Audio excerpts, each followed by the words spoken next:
Good evening. Thank you for coming. My name is Ari Mermelstein. I'm the Associate Director of the Yeshiva University Center for Jewish Law and Contemporary Civilization at Cardozo School of Law. And it's my pleasure this evening to welcome you to Cardozo for our panel. This evening's panel is devoted to the subject of kingship in Jewish law and theology. And we're using as our springboard this evening Yair Lorberbaum's recent book entitled Subordinated King, Kingship in Classical Jewish Literature. And we're honored to have Professor Lorberbaum, so prominently featuring his book, as one of our distinguished panelists. The Yeshiva University Center for Jewish Law brings together scholars of varied legal traditions and fields, creating a cross-cultural and cross-disciplinary dialogue that contributes a distinctively Jewish legal perspective on issues in law and culture. The CJL sponsors a wide range of academic activities, including an innovative curriculum in Jewish law and legal theory, workshops, colloquia, and conferences, as well as programs designed to support students and emerging scholars. And we increasingly try to bring in the lay public into our conversations and in that way sort of disseminate some of what we're about. And this panel is part of that ongoing series. I will introduce each of our panelists in turn. Suzanne Stone will lead off this evening and will give an overview of Professor Lorberbaum's book. Suzanne Stone is a professor of law at Cardozo School of Law and the director of the Center for Jewish Law and Contemporary Civilization. She's held the Gruss Visiting Chair in Talmudic Civil Law at Harvard Law School and at University of Pennsylvania Law School. Her research focuses on the intersection of Jewish legal thought and contemporary legal theory, and her publications include In Pursuit of the Countertext, The Turn to the Jewish Legal Model in Contemporary American Legal Theory, and she currently has 2 books in progress, Jewish Law and Legal Theory, A New American Perspective, based on her collected essays, and Jewish Law and the Irrational, a study of the Talmudic transformation of formerly irrational modes of gaining knowledge into a system of legal rationality. Suzanne. Well, I have the easy task here, and that is I'm not supposed to have any of my own thoughts. I'm merely the vehicle for transmitting, the intermediary for transmitting Yair's thoughts in his book as a prelude for a robust discussion. But nonetheless, I'm going to try to present Yair's work in a particular kind of framework that has a certain amount of emphasis and may lead us even later on to discussions about even contemporary themes. As Ari mentioned, we decided this year at the center to have as a kind of informal theme political theology. And it might be useful in a mixed audience to just briefly explain what political theology is, because it's a term that is certainly used in Yair's book, and it's a concern for him, the notion of the theological political. And to put it really very simply, I would say that the claim of political theology is that modernity is incompletely secularized, in a sense. And it's not a normative claim. It's not a prescription that we should bring religion into politics or that we should finally break between religion and politics. It is a descriptive claim. It is a descriptive claim about how we actually experience our modern institutions, whether the state, right, or the rule of law, or the nation, right? That is, we experience our political life in terms that are recognizably theological, that involve, to use Paul Kahn's words, faith, sacrifice, and in particular, the sacred. For example, the idea of sovereignty is not only historically, but also phenomenologically, that is experientially, even today, rooted in concepts of divine sovereignty and later divine kingship. And yes, today we have a notion of popular sovereignty, but our experience of popular sovereignty is not only a question of factions, majorities, and minorities. We have, in some way, inherited and transferred ideas and experiences about the proper location of the sacred to a new place, right, to the people. And this is a core question that emerges in Yair's book. That is, what is the proper location of the sacred right? Where should we experience the sacred? How do we imagine it? So with this thread in mind, what I'd like to do now is to recount, right, Yair's argument. Yair has taken on a subject that has emerged as, a very popular subject, not surprisingly, with the rise of Zionism and the State of Israel. That is, there has been an increased interest in exploring the connections between the political tradition in Judaism and particularly the political imagination and the religious imagination. And in this, kingship has been a very ripe topic. Kingship was always a ripe topic on this subject, but it was primarily explored through a Christian lens. When we think of the great works of Kantorowicz and so on. And so it's extremely welcome that there's been a new body of work on kingship that has looked at the Jewish tradition. But what has been a glaring gap, as Yair points out, is the period that he is looking at, right? While there have been many extensive and interesting works both on the Bible and on the medieval period, for example, Jerry Blitzstein's work on kingship in Maimonides, there really has not been a sustained and systematic treatment, right, of the early Tanaite conception of kingship and its later development in the Yerushalmi and the Bavli. And this is the focus of Yair's rich portrait. He begins by putting forth three models of kingship, which can be elicited in the Bible. These three models are briefly: one, God as the exclusive king, a model that is familiar to us from the book of Judges. God as the exclusive king is a model in which essentially claims that human representation of the king, right, is not possible. Right? So we look at the book of Judges, for example, and we see there something that approaches what Buber later called sacred anarchy. Right? That is, there are charismatic, episodic leaders, right? But there's no sustained rulership. There is nothing that has an institutional, visible, continuing form. Right? And in a sense, the argument that is behind this depiction is that freedom is really direct subjugation to God without intermediaries. The book of Judges, in fact, does not portray intermediaries altogether. So one model that we have is this model that God is the exclusive king and there cannot be any rulers, right, that would in any way somehow give an appearance of what we might associate with kingship. The second model that is familiar from ancient Near Eastern and Mesopotamian examples in culture is that human kings are actually an appearance of God. Now, when we say appearance, right, we can mean that they are a kind of representation or an extension. They point to, right? They point to God. So the motifs which Yair brings forward, right, prevalent in ancient Near Eastern and Mesopotamian conceptions of kingship, is motifs such as the king as the son of God, king as the image of God, king as the anointed one, in which anointment by oil is a kind of signal of transferring of power and glory and an initiation into a sacred task, king as an intermediary, performing something like the function of the high priest or the prophet, able to represent the people to God, and a king that does justice as an extension, right, of God, right, mishpat tzedek. These ideas in modified form, Yair shows us, can be found in Psalms, Chronicles, and other places in the Bible, and here we could have some discussion as well, and should not be seen as simply metaphorical, but rather should be seen as conceptual, right? They stand for a concept. And here I think, in describing this model, Yair makes an important intervention. The important intervention he makes is to distinguish between divine kingship and sacred kingship, right?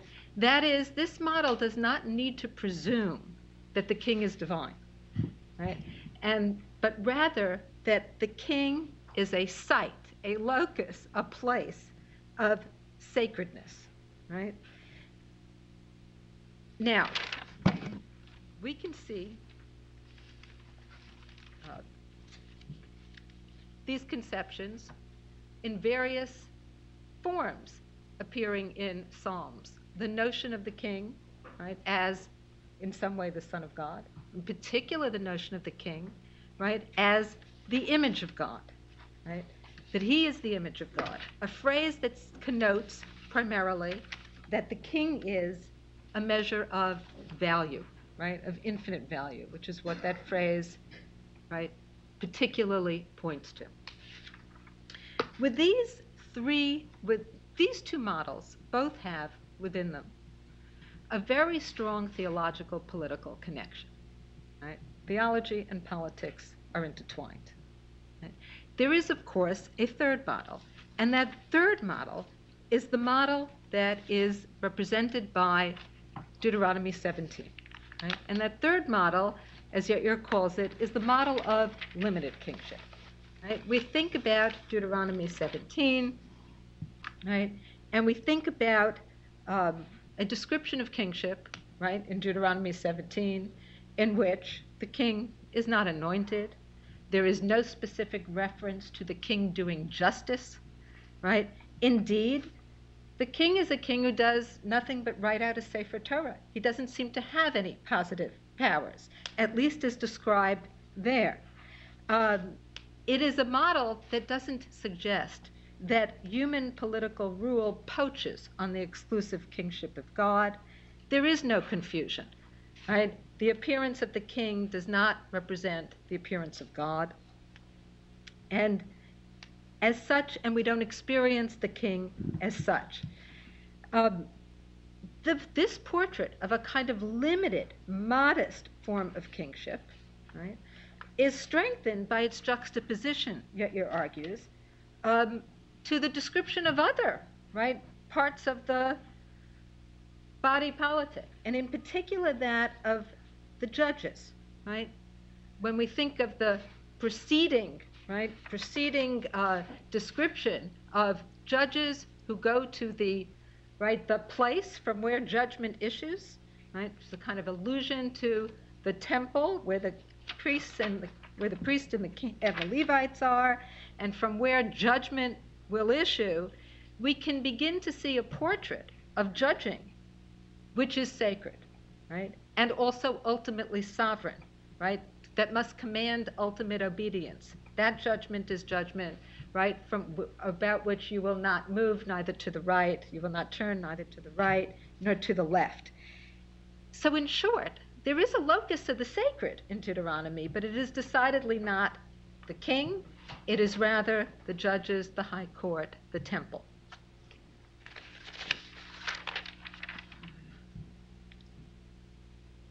In addition, I'd add that in Deuteronomy we have, and I'm quoting Yair, a kind of diffuse separation of powers.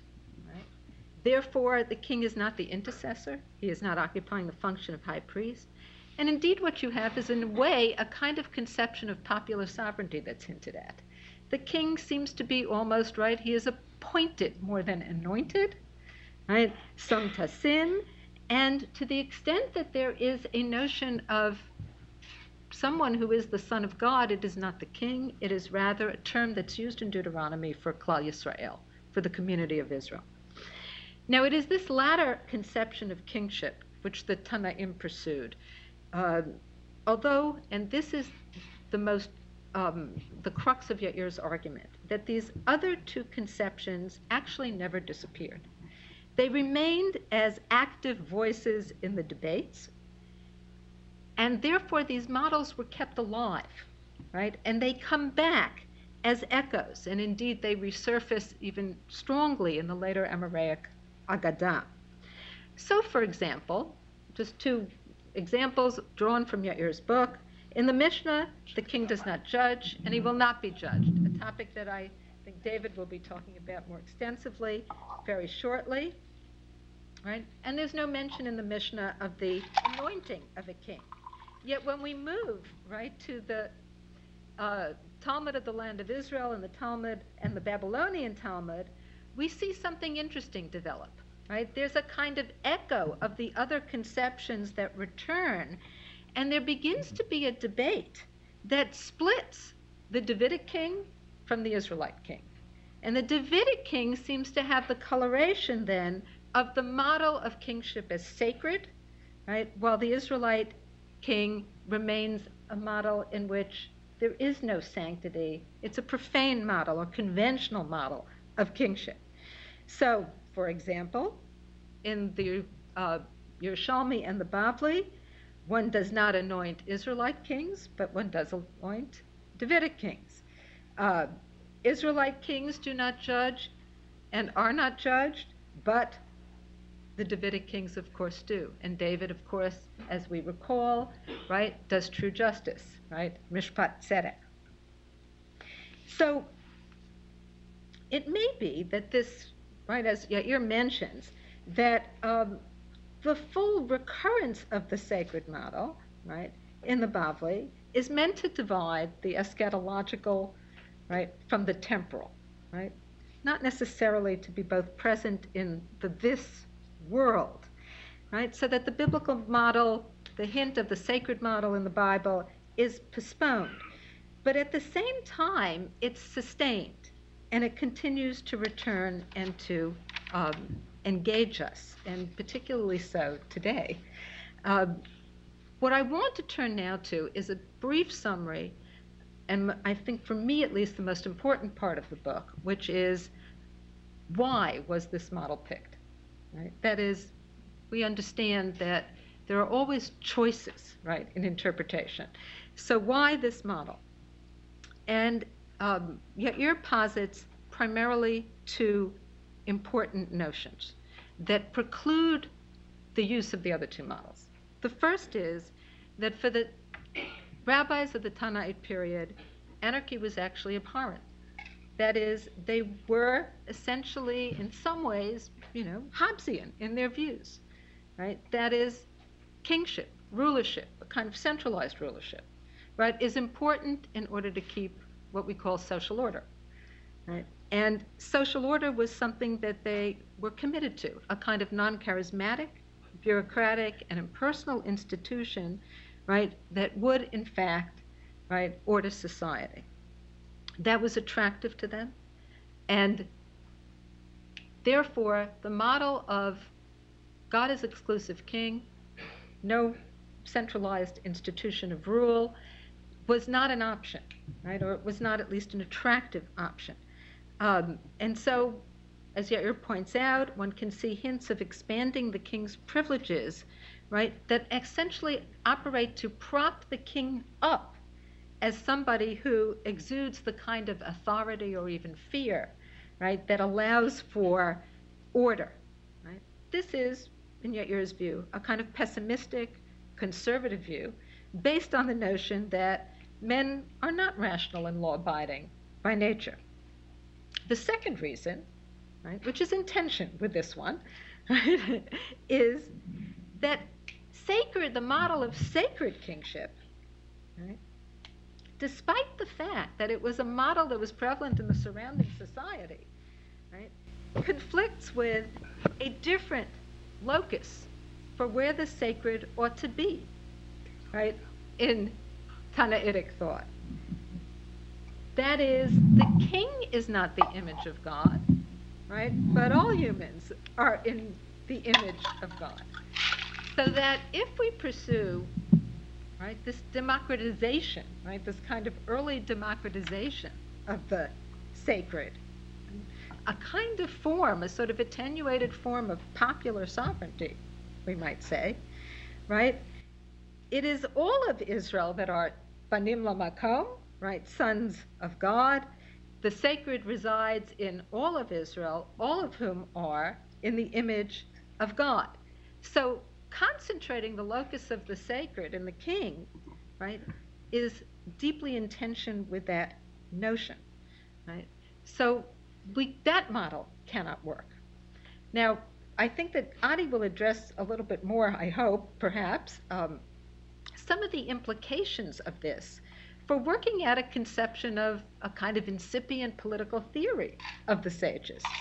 Because, as I've stressed, these two notions seem to be actually deeply in tension with each other. The first, pessimistic, conservative, with a rather negative view of the potential of man, right? And the second, giving infinite value to humans, right? In a general way, rather optimistic in some sense, right? So they need to be put together. And I think Yair actually hints at it in his book, or even speaks to this question in his book. And of course, it has to do with what then becomes the role of the sages, right? As the bearers of reason, right? As those who can in fact effectuate the rule of law. And that leads to a question of the role of this in trying to understand how the rabbis themselves understood themselves, right, as political actors and rulers, not only with regard to the Nasi, but also with regard to Rome, with regard to those within and without who surrounded them in that time. So hopefully, David and Adi will pick up from here and will engage this even further. But I will just add a note to point to the contemporary issues that are here. That is, this early discourse on the relation of human politics and rulership to the idea of the sacred is obviously an immensely important debate, all globally, and no less than in Israel. But what, for example, is the state of Israel as a model of rulership? And here we have exactly these terms coming back to us, right? Is it Davidic kingship, right, with its redemptive notions and echoes of the sacred, the return of the sacred to human political action? Or is it a model of conventional human kingship, something that we might say is a universal concept, right? So, for example, parallels of the state of Israel to foreign rule just as well as to Jewish kingship, which equate the notion of rulers everywhere, right, as a kind of conventional, universal notion, while the sacred is confined to the particular, right, that is, to the rule of Torah, effectuated by the judiciary and its successors, where true justice is possible. That debate is actually by no means finished, and it is, I think, really, Yair has captured in some way the beginnings of that debate in a very sharp way.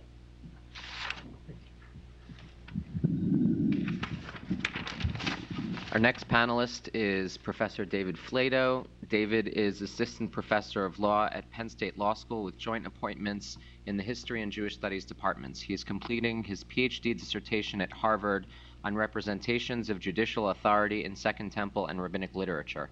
His research interests include the interdisciplinary relationship between law and Jewish studies, including rabbinic treatment of felons and ex-felons, rabbinic laws of evidence and criminal theory, and the origins of separation of powers, judicial independence, and sovereign immunity in ancient, medieval, and early modern jurisprudence. David has held research fellowships at Cardozo, Yale, and NYU law schools.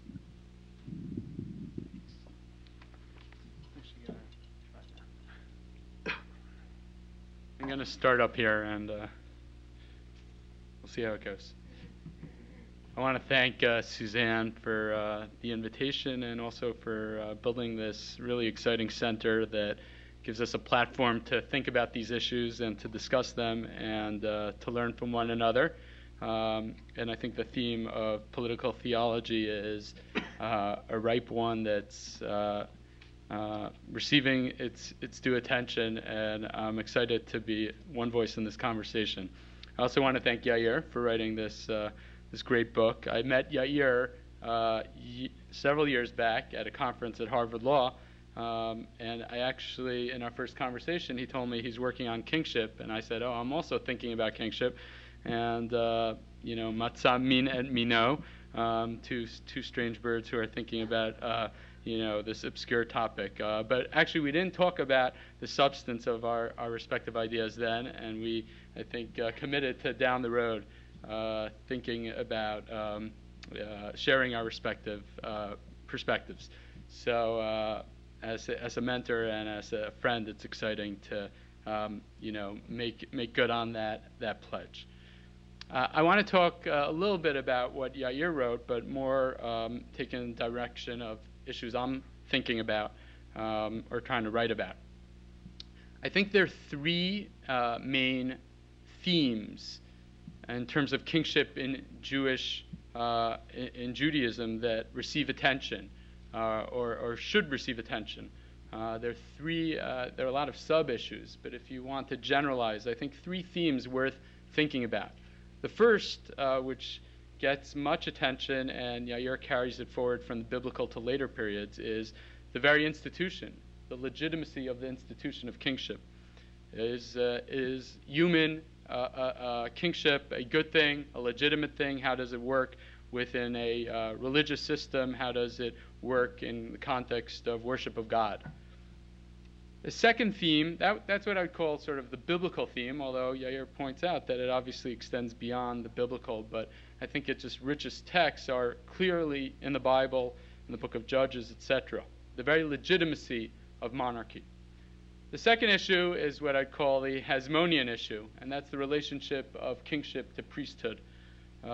Obviously, this intersects somewhat with the first issue, but still it deserves its own attention and has gotten its own attention, usually from historians, a little less from theorists, people like David Goodblatt, looking at models of priestly monarchy versus diarchies. Do you have a king and priest? In the Bible, we seem to have kings more at the fore. In Second Temple period, we seem to have priests more at the fore. What's the relationship between kingship and priesthood? I think there's a third issue that I would like to contend has not received its adequate due attention. But to me, it's a crucial one, which, again, intersects to a degree with the first two, but I think is best considered distinctly as a third theme. And that is the relationship between the king and law. What is the relationship between political powerful rulers and a system of law? Now, this has received some attention in terms of whether the king is bound by the law. The famous story of Yanai HaMelech that Josephus tells in a different version, King Herod and Hyrcanus. And it received some attention in medieval discourse in the famous Drasha of the Ran. But I think that this issue is not just a narrow one, but actually is one that runs through, I think, most Jewish discourse. And that's the relationship between power and law, or power politics and law. Judaism, of course, of all religions, is defined by its commitment to legalism and the normative tradition. And if we have that great anthem of the rabbis, Lo Bashamayim Hi, that does not resolve the question, as mi ba'aretz, who in the land is in charge of the law? Chazal, in their most pithy and blunt statement on the matter in terms of the relationship between kingship and law, stake out a striking position. The Mishnah in Sanhedrin says, Melech lo dan. The king may not judge. In context, in late antiquity, this is a striking position. Of course, in the ancient world, the king judges. The king is the master of the law. Think in the ancient Near East of Hammurabi and his code of law. Think in the biblical tradition of Solomon and of David, etc. Think in the Hellenistic world, the world that Chazal had some awareness of, Hellenistic kingship, Alexander the Great, where of course the king was in charge of the law. Think of the imperial world of Rome, where of course the emperor was in charge. And I would just make a comment as an aside that even exceptions to this rule, like Athenian democracy in 5th century BCE and Roman republicanism in the 6th through 1st century BCE, I don't think lead to that type of a conclusion. Because just 2 points. One, there was no king in that world. There was no king in an Athenian democracy or in a Roman republic. And two, whatever was the power structure and the political structure, of course, was in charge of the law. In Athenian democracy, the people were in charge of the law. And in Roman republic, the Senate was in charge of the law. And yet Chazal make a claim, and the question is what to do with it, that yes, there is a king. That is our tradition from the biblical period. That is our heritage. That is what we're aware of from Second Temple times. And yet the king may not judge. What should be done with that tradition? So if you look throughout rabbinic literature, there's much struggle with that tradition. And this Yair talks about in his third chapter in his book in a very helpful discussion. There's a counter text right there in Mishnah Sanhedrin, Mishnah chapter 2, Mishnah 4. There are counter texts in various Braitot one could collect. If you look at the Talmudim on the Mishnah, the Yerushalmi reverses the Mishnah in one respect, the Bavli in another respect. And yet the Mishnah, I think, is unmistakable. And I think one can demonstrate that the Mishnah means this quite literally. And it's not just one rare line in the Mishnah. I think one can demonstrate through some patient groundwork that this is a very serious position in early Tannaitic literature. In fact, I would say this is the dominant viewpoint of Chazal. And I know that's a loaded term without really support. I tried to support it in my thesis. That the dominant position of Chazal is to divorce the political and powerful from the legal system. A sort of fantasy of an independent judicial system where rabbinic sages or the Sanhedrin in a utopian imagination of Chazal have full and total control over a halakha, over the legal system, and are immune from influence of forces of politic and of power.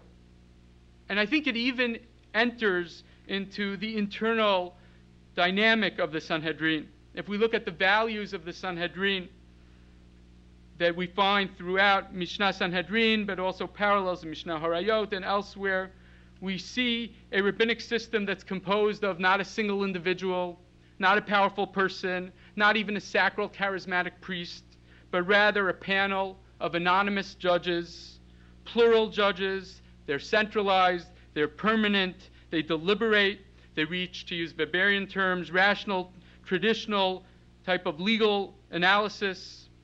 That's the vision of Chazal.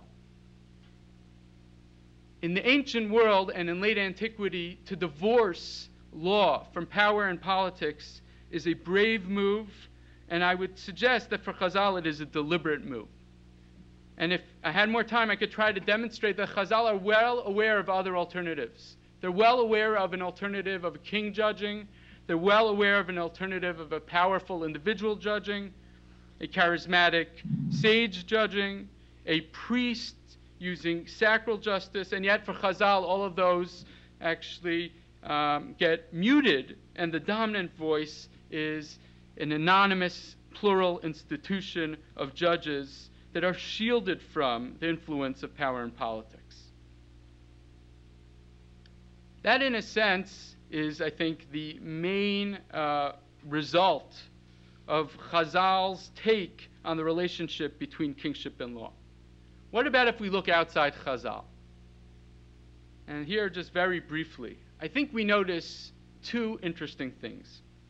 One is a series of texts, especially epitomized by the Psalms of Solomon and Philo, but there are other texts as well from Second Temple and late Second Temple times that restore the king to the legal system, that restore power and politics to law, that of course there is a powerful singular individual who's in charge of developing law, legislating, teaching law, enforcing the law, judging, listening to appeals, etc. So that, in a sense, is just a conservative voice. That shouldn't surprise us. That actually just tries to harmonize Jewish tradition with the regnant tradition of the ancient world and of the biblical world. But then I think if you look in other Second Temple writings, and maybe even in certain voices in Chazal, you find almost the opposite approach. The opposite approach that takes what I described as the vision of Chazal of an independent judiciary that's shielded from influence of power and politics, and it takes it a dramatic step further. It's a stronger version of this thesis. Here, the claim is made not just to reduce the role of the powerful in the administration of the law, but to reduce the role of the powerful in administration, period. Rather than a powerful ruler, these Jewish texts envision not just the rule of God, but the rule of law. Just to illustrate with one text that doesn't say all of this, but I think touches on it. And it's actually not written by a Jew. It's written by Hecataeus, that famous passage from the late 4th century BCE of this non-Jew who gives us the first description of the origins of the Jews. And he says many curious things. And it's easy to dismiss them as just misinformed, but I think he's touching on a certain intuition that we should take seriously. Let me just read a little bit from Hecataeus. He, meaning Moses, picked out the men of most refinement and with the greatest ability to head the entire nation, and appointed them priests. So who are the leaders? Hecataeus says it's the priests. And then he talks about the priest's role in the temple. And then he goes on. These same men he appointed to be judges in all major disputes, and entrusted to them the guardianship of the laws and customs. For this reason, the Jews never have a king, and authority over the people is regularly vested in whichever priest is regarded as superior. So Hecataeus makes the following claim. Jews never have a king. Instead, they have sacral priests who rule through the law. Of course, empirically, this is an ignorant statement. Jews have had plenty of kings. But what Hecataeus, I think, is rightly perceiving is a deep tension within Judaism. On the one hand, absolutists, powerful individual rulers, and on the other hand, a serious, absolute commitment to the eternal, sacred life according to the law. And the two can really not go together. It's a stark either-or. Either we have individual powerful rulers, or we have a commitment to the sacred life according to the law. If I had more time, I could try to demonstrate that I think Josephus, in a sense, the most sophisticated, the most theoretically astute, the most well-aware of Greco-Roman powers and imperial constructs, he too goes in this direction. Josephus famously has passages which are anti-monarchic. And in one point in his latest writings, in his last writings in Appian, he talks about that we should not adhere to the model of monarchy, nor of aristocracy, nor of democracy, but yet Judaism, as an alternative, has a fourth alternative, theocracy. I think in context, and this is crucial if it's correct, theocracy for Josephus is not just a rejection of the rule of men in three variants of the Greco-Roman tradition, but rather it's replacing the rule of men not with the rule of God just, but the rule of God as mediated through sacral priests who enforce the law. It's the rule of law. It's either the rule of men or it's the rule of law. It's an either or. That's what Hecataeus senses, and that's what Josephus, in a more sharp and philosophically astute formulation, actually posits. It's an either or. Greco-Roman civilization goes in one direction, and Judaism deliberately goes in a very opposite direction. And I think in Chazal and various passages, I know I don't have so much time, I think touch on this. They probably don't go as far as Hecataeus in his sensibility, nor as far as Josephus in his fundamental conclusion. Chazal cannot just eliminate kingship. We have kings throughout, maybe we have later Jewish thinkers who are willing to do that. But by and large, Chazal are wary of doing that. But Chazal do at least suggest that kingship can fast deteriorate.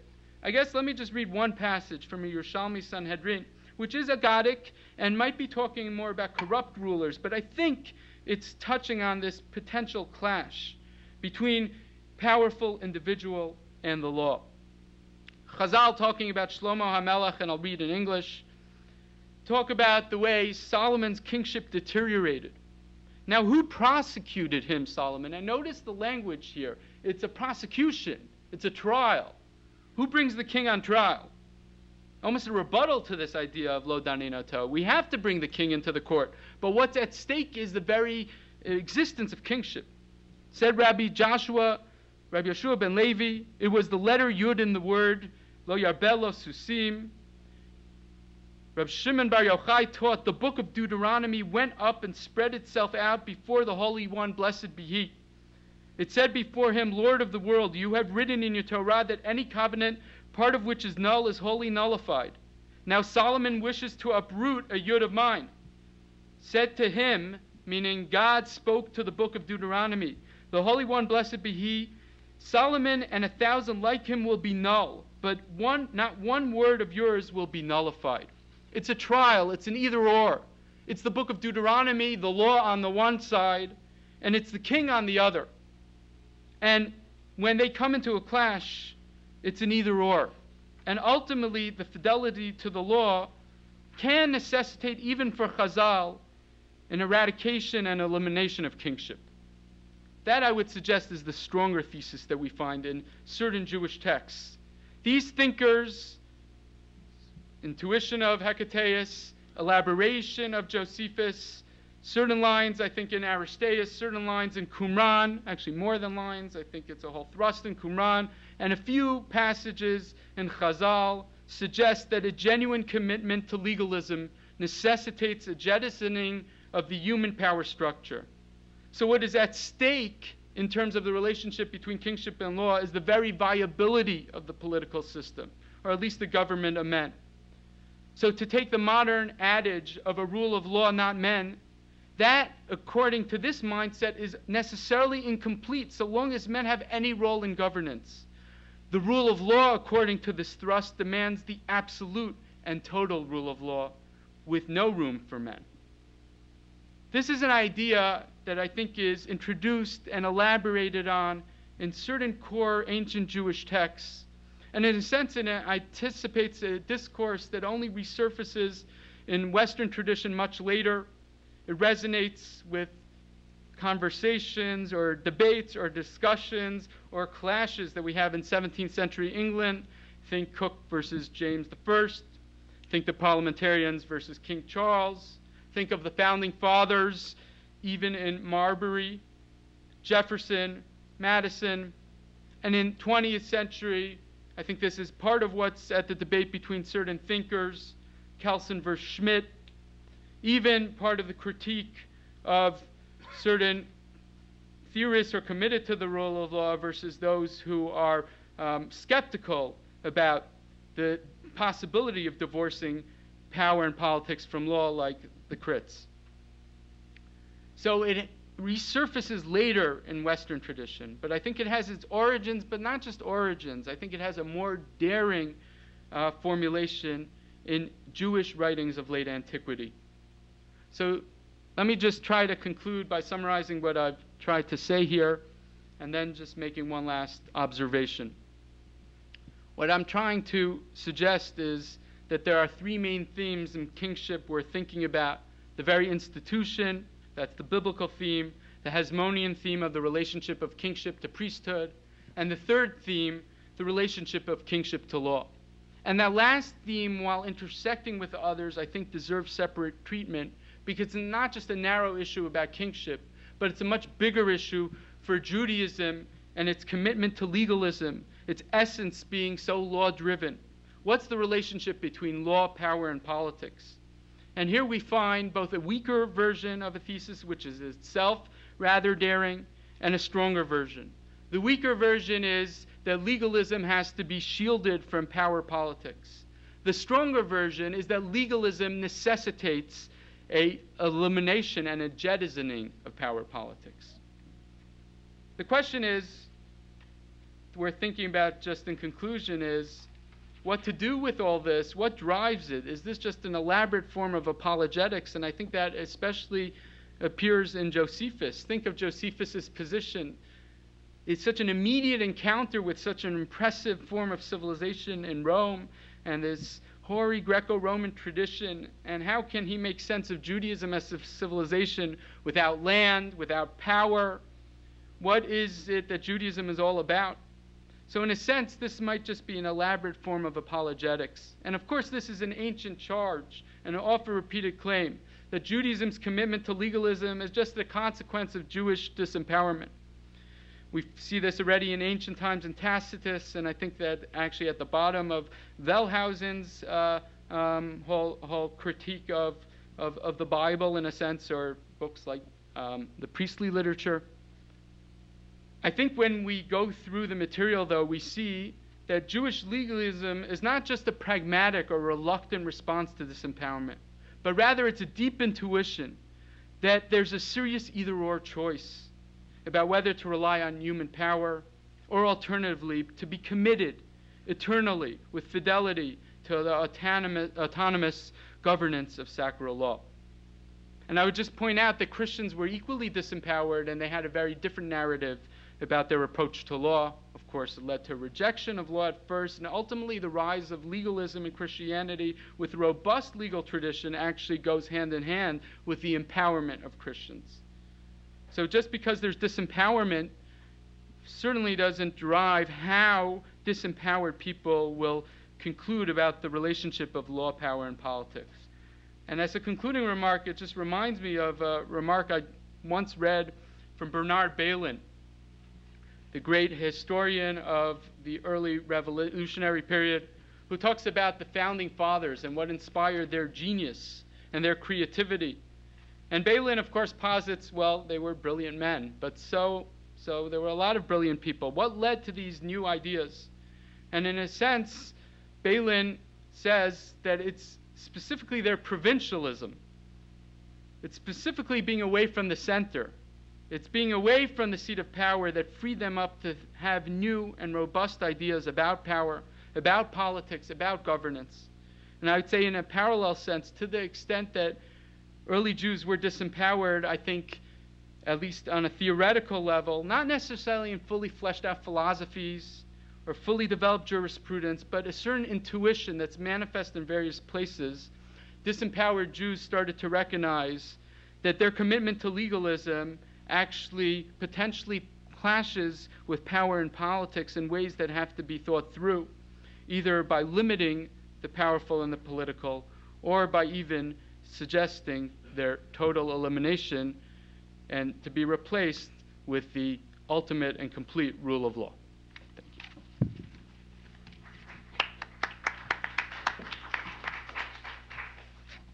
Next panelist is Professor Adi Schremmer. Professor Schremmer is Associate Professor in Bar-Ilan University's Department of Jewish History and heads the Halpern Center for the Study of Jewish Self-Perception. He is also a fellow at the Shalom Hartman Institute in Jerusalem.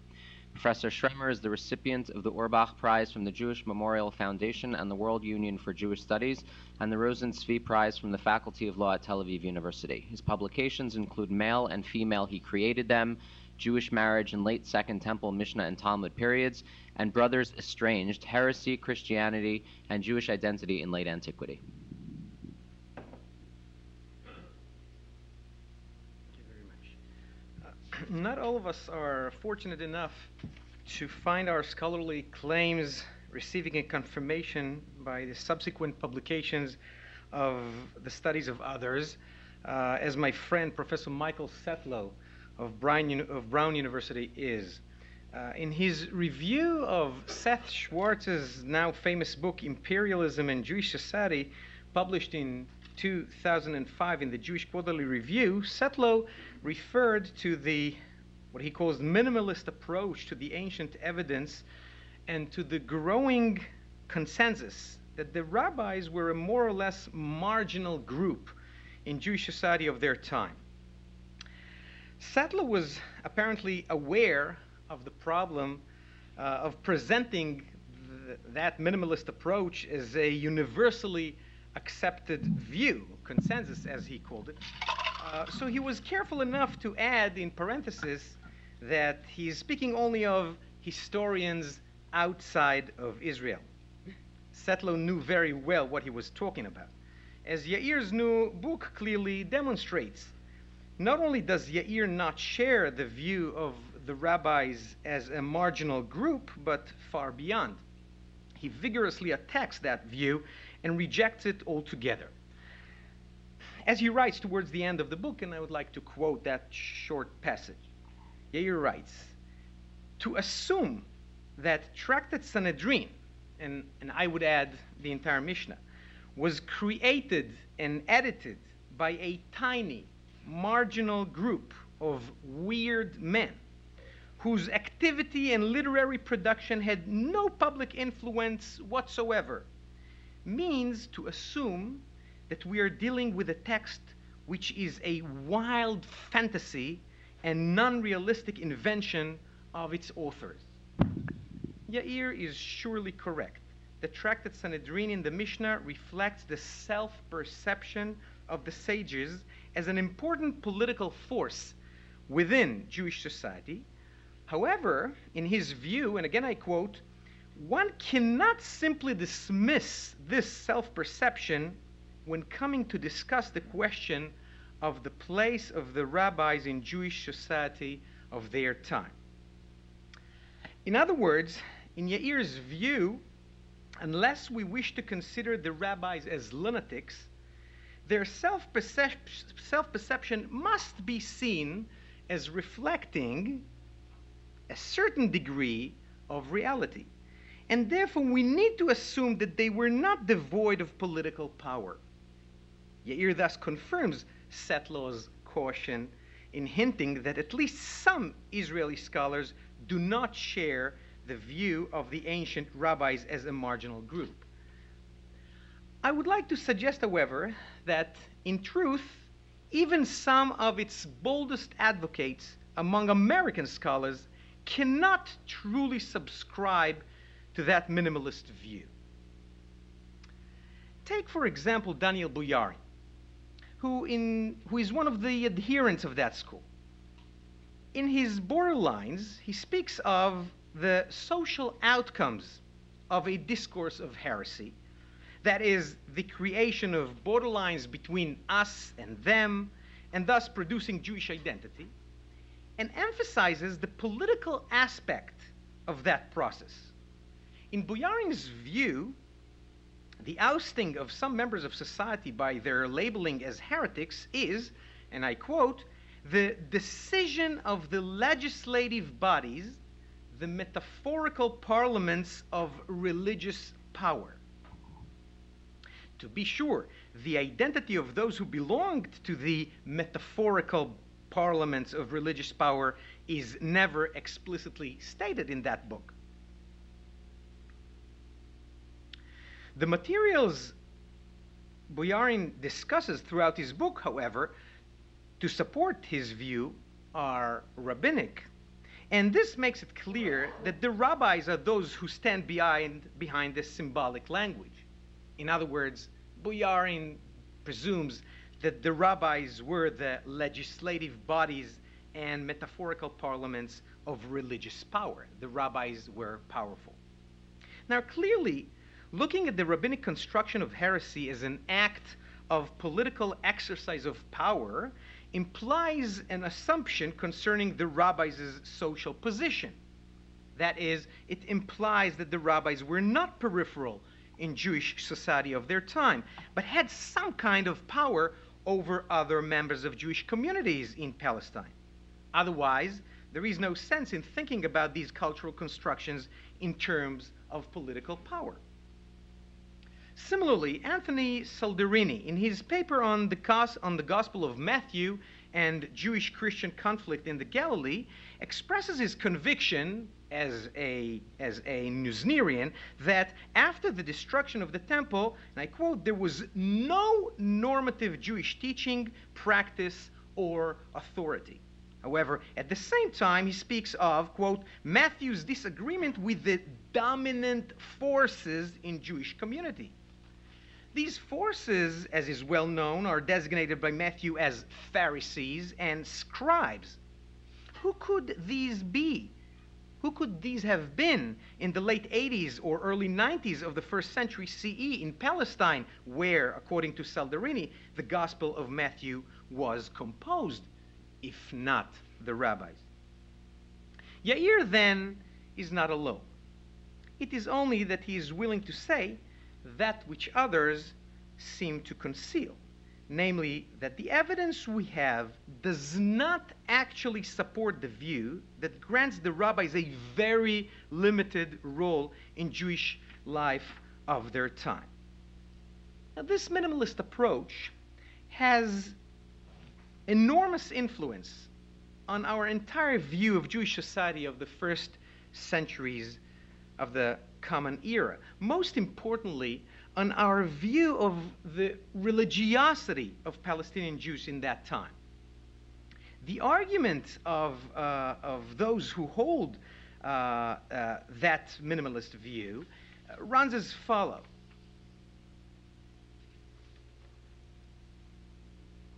Since the rabbis lacked any authority and power over the masses, they could not force anyone to accept their views and teachings and to follow their norms. For this reason, it is to be assumed, so this line of thought runs, that the religious identity of the masses was very much at odds with that of the rabbis. Let me demonstrate how this argument actually operates. In describing an old view from which he wished to distance himself, Lee Levine of the Hebrew University in Jerusalem writes as follows. In much of the historical research of the period, the treatment of the rabbis as a social-religious phenomenon often suffers from marked tendentiousness. There is a clear penchant among some scholars to romanticize both the rabbis and their world, viewing them as having been spiritual leaders whose opinions directly influence and largely shape society as a whole during this period. According to these scholars, the rabbis were the central force within Jewish society of Roman Palestine, both in the religio-cultural and the socio-economic realms. On the other hand, certain scholars cast grave doubts upon the centrality of the rabbis at this time, and there are even those who adopt a more extreme position wherein any influence the sages might have had over the people is greatly minimized. The key concept guiding Levine's thought here is that of influence, but in the immediately following passage he writes, and I quote, "In this period, the rabbis per se did not control any communal institutions through which they could force their views upon the masses. And hence, as he writes elsewhere in the same work, the degree to which rabbinic ideas and norms penetrated Jewish life was a function of the status and authority of the sages in the eyes of the people."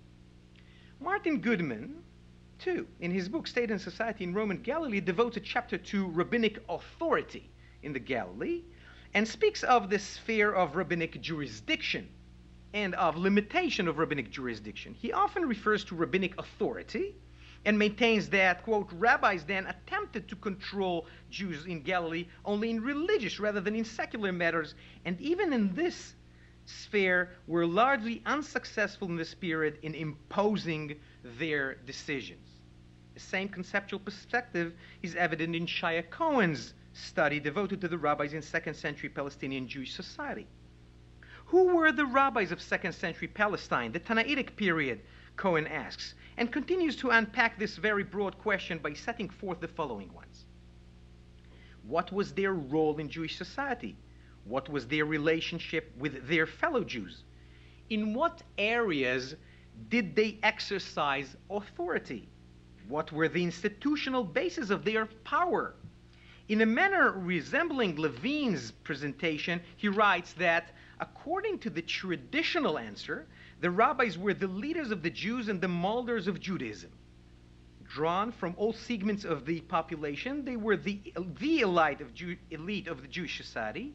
Their position as judges, teachers, and synagogue leaders enabled them to propagate the way of Torah among the masses. In this view, rabbinic Judaism is synonymous with Judaism, and rabbinic society is synonymous with Jewish society.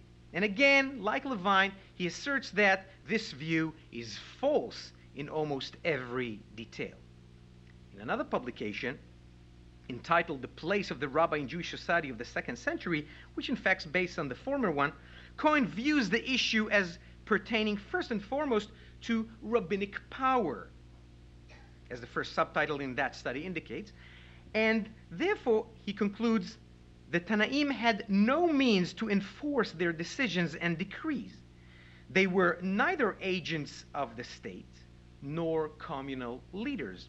In sum, the rabbis did not control the religious and civil life of second century Palestinian Jewry. Cohen thus presents the issue in a manner disclosing a line of thought similar to that guiding Levine and Goodman. Seth Schwartz sets the stage along the same terminology and conceptual approach.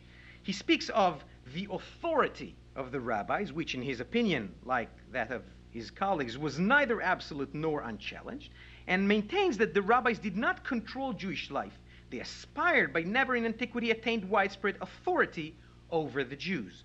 Elsewhere, Schwartz reiterates his view and asserts that, and I quote, the rabbis did not control anything in rural Palestine, not synagogues, not charity collection or distribution, nor anything else. While he allows for the possibility that patriarchal and rabbinic authority may have increased between 150 and 350 CE, he nonetheless argues that patriarchs and rabbis always remained in important ways marginal.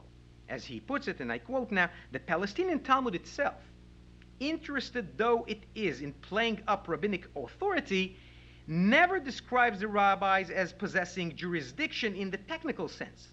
No one was compelled to accept rabbinic judgment. The rabbis could threaten, plead, and cajole, but could not subpoena or impose a sentence. Only the Roman governor and his agent had such authority. Now, the perspective characterizing much of the scholarly treatment of these questions is obviously political, institutional. Its focal point is the rabbis as a group within Jewish society, and the primary question it addresses relates to the rabbis' role in society as a group aspiring to political, social, and religious leadership.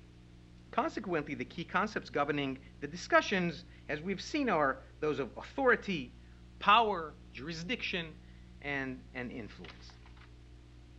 And the question I'm asking myself is whether this is the most appropriate manner to discuss this question, and whether this is the only interesting question to ask.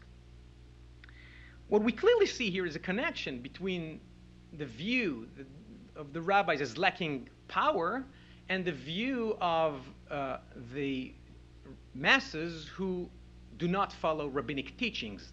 That is, the view that does not see the way of Torah as the most important aspect of Jewish life in Palestine during the first centuries.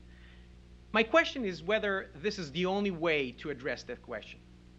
Or to put it differently, is the logic underlying this scholarly assumption really convincing as it may appear? Because we may think of a possibility, and this goes hand in hand with the comment that David made, that the Jews used to follow a way of Torah regardless of how this is precisely defined, and that this way of life did not contradict the rabbinic way, even though the rabbis lacked power to convince others to follow their ways. So the very assumption here is that it is inconceivable that the masses were having a life of Torah. And the only possible way of seeing how would others follow a life of Torah is to assume that someone else, that is the rabbis, enforced them to do so. I think that this legal frame of view is a very limited one, since it is possible that we need to treat this question from a cultural perspective. And when we discuss these questions from a cultural point of view, then various possibilities arise, such as that the rabbis were trying to reshape the way of Torah and to reorganize life of Torah after the destruction of the Second Temple. but not that they were inventing something new and imposing an entirely new way of life on the rest of Jewish society. And I think that in this respect, Yair's book is an important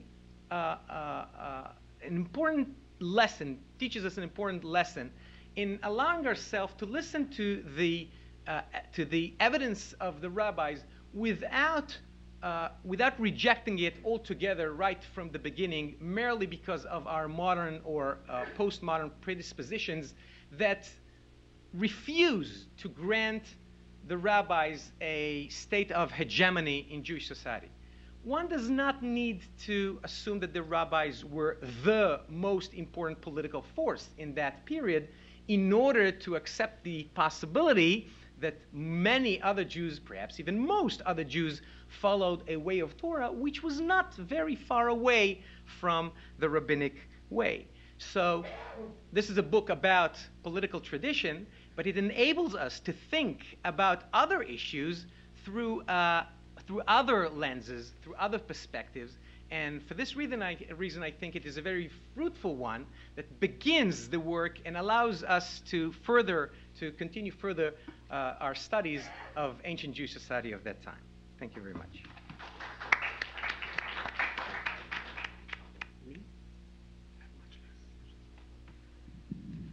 Our final panelist for the evening is Yair Lorberbaum, author of the book that has been the subject of our panel.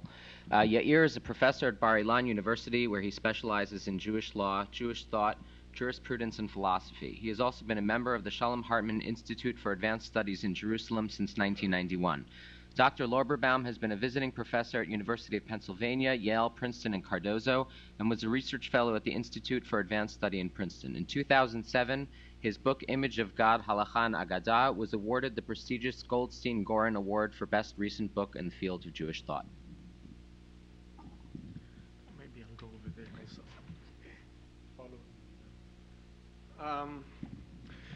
Follow. First of all, I want to thank the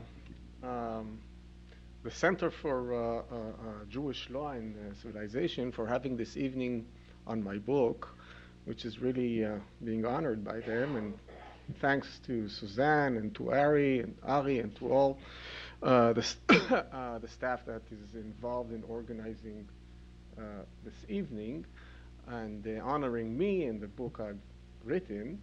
And secondly, I want to thank all the speakers, Suzanne once again, and David and Adi for their wonderful talks and treatment with some of the issues that I touched upon in this book. My purpose in this book, and I won't summarize the book thanks to Suzanne, which gave a very nice presentation, and all the others touched upon other parts of the book. David touched upon the chapter about the king and the law, and Adi touched upon some parts, basically the last chapter of the book. So in a sense, you got a sense of what's going on through all the chapters of the book.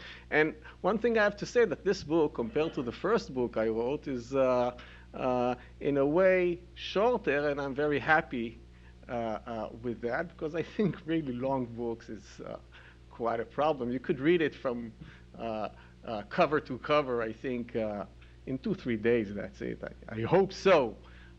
It's better writing such books than, enormous big books, like maybe the first one that I wrote.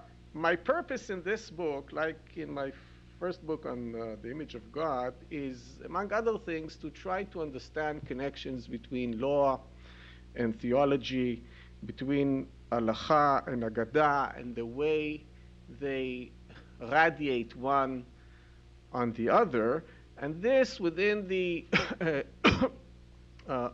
subject of kingship in rabbinic literature. And as Suzanne mentioned, I started this because I felt, because of a couple of reasons that maybe I'll mention a bit later, but as you probably know, I was involved in a big project which is kind of ongoing, the Jewish political tradition. And In that, which is supposed to be out by 4 volumes, till today we have only 2 volumes. I'm not part of this project now, but I was involved in that and had part of the writing of the first volume for almost a decade, I think, between 1993 and almost 2002. And my interest in this subject, among other things, stems from my involvement in this in this project. And what I felt was, after reading most of the stuff that was written in Jewish studies, that there is a kind of a gap, as Suzanne mentioned, and I mentioned in the introduction of the book, in writing about kingship in rabbinic literature. One could find in in biblical literature, in biblical scholarship, you could find, I would say, almost endless amount of articles, even chapters of books, sometimes even books, dealing with the issue of kingship. Not the same, but you could find a fair amount of scholarship written about kingship in medieval Judaism. But once you go, and before I started working on this subject, once you go to kingship in rabbinic literature, I think I found something like 1 article and maybe another half article on this subject, dealing with the issue, not about history and so on, but on the subject of kingship in rabbinic literature. Yet these texts are really formative within Jewish tradition, and they deserved almost no treatment in scholarship. And I thought that maybe it would be a good idea to contribute to this and write a kind of a basic book on this subject. And what I had in mind is not so much to close and to give a kind of a definite conclusion and description and analysis to this subject, but to give a kind of a basis for of a continuing writing on this. And I think, and I really appreciate what David is doing, is basically following what I wrote and then going in his own path and using it and so on and so forth. I don't see us, if I understood you correctly, as having any kind of disagreement. I think it's a very fruitful way to look at the subject from a point of view of legalism and so on and so forth. And this would contribute to this very, very complicated phenomena of the idea of the politics and legalism and the legal, I would say, theory that one could find within, I would say, the Jewish ancient sources of late antiquity, among them the sources of rabbinic literature. I would add to that one of the things that interests me always is the connection, as I said, between theology and law, halacha, ve'agadah, and things like that. And this is one of the things I tried to do in my first book, and this is the thing also I try to do in this book, namely to try to think about a framework, a theological, a theoretical, from a political point of view, a framework in which you could organize the materials and try to understand what's going on there, not deal with each and every text isolated, but to take them as a picture.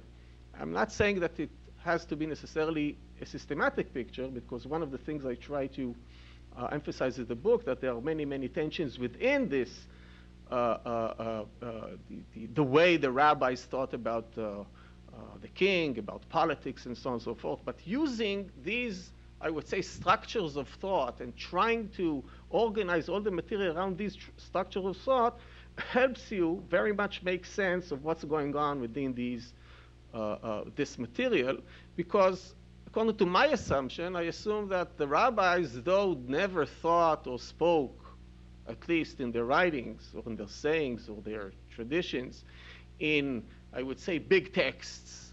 They don't have treaties in the sense that they give you kind of a theory of many, many pages. They speak with snippets, yet at the same time, they still had a certain picture. And one of our tasks as scholars is to take all these snippets and try to create a certain picture out of it, while being well aware to the fact that sometimes they weren't so systematic. We're speaking about many, many rabbis. They could have different views, but still, this we can't really think about this, I would say, literature as having, only kind of sound bites. Like they say something about this, and they don't have really pictures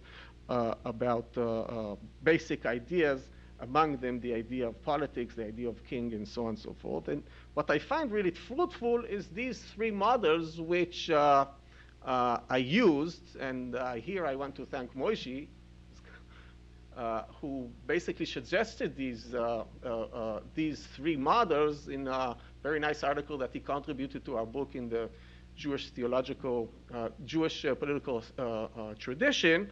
And I elaborate on that and try to show these three, how these three models basically play within the rabbinic literature, and Suzanne described it very well. I would say that, in a sense, the thing I try to do, usually scholars in Judaic studies tend not to do, and there's some reason why, because usually within Judaic studies one finds a kind of, I would say, a division of labor. Those who do halacha don't do agadah. Those who do philosophy don't do law. It's a kind of, if you're a lawyer, you're not a philosopher. If you're a philosopher, you're not a lawyer. Even those who, in many senses, even those who do Talmud, there is a kind of I would say, division. Those who do agadah don't do halacha. Those who do halacha don't do agadah. Sometimes, one jumps to the other field. But basically, you're an expert in agadah, not so much in halacha, and so on and so forth. The same, for example, one could find in Maimonides studies. Those who do halacha in Maimonides usually hardly do any kind of philosophy, and those who do philosophy hardly do anything in law. There are some exceptions, but usually that is the case. There is a kind of a division of labor, so to speak, within Judaic studies about these things. And this is quite problematic in this field, because these two things are really kind of intertwined. One can't really separate one from the other. It's not that you can't, it's not only that you can't separate one from the other, but the idea is that if you separate them, it's, in a sense, things get distorted. You really don't have a real sense what's going on here if you don't see them together, because, of course, for example, the rabbis, they were agadists and lawyers.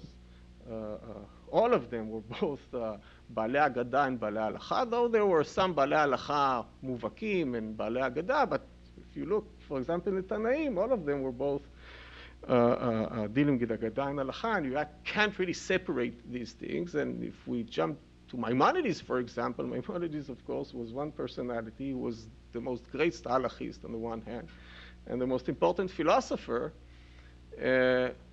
of his time, and maybe within Jewish tradition. And there are, of course, many tensions within these two realms. We're speaking about one personality, and with deep and profound connections between these two realms, and it's quite distorting to realize that those who do halacha hardly do agadah within the Maimonidean studies, and those who do philosophy don't do law, and those who do law hardly know philosophy. And here I want to say something about the center that Suzanne created here, and I think that's an important thing that the center is doing, is trying basically to integrate these two things and to put these things at discussion in a way to bring together people who are doing different things and create this way of understanding and working and writing, and really happy to be part of this. And I really enthusiastic and always to come and to do this and to be part of this endeavor within the center. And I really hope that this would gain much success in the future. Maybe I'll say two things about the way, beside the fact that I found out that there is a gap in the study of Jewish kingship relating to rabbinic literature. I would say maybe two things. One is that this book stemmed from, the fact that I was part of the Jewish political tradition team which worked on this volume. On the other hand, I started thinking about this idea when I wrote my first book on the image of God. And over there, one of the things that impressed me when I started working on this was an idea or an analysis that some biblical scholars gave to the issue of the image of God, I mentioned it in the book, that the idea of the image of God in the first chapter of Genesis is what they say a democratization of the idea of the image.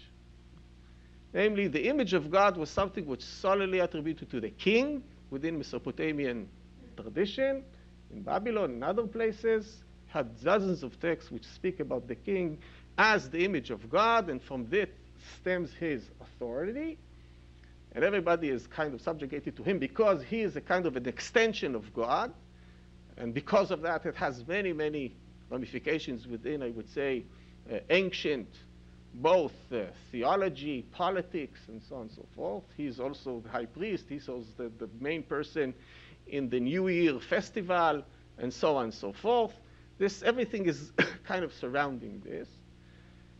And here comes the first chapter of the Bible, which doesn't deal with politics. It has to do with creation, and relates to this issue and saying, no, it's not the king. Every human being is God's image. And in a sense, what they're doing there, among other things, is giving you a kind of a democratization of this idea. And if you realize the centrality of the, I would say, royal theology in ancient time, this is a very, very bold move. And in a sense, I started to think, not so much within the framework of writing this book, because this would create a deviation, I started to think about the meaning of this within the political realm. What does it mean? It means that you had to rethink politics and to give a different picture of authority.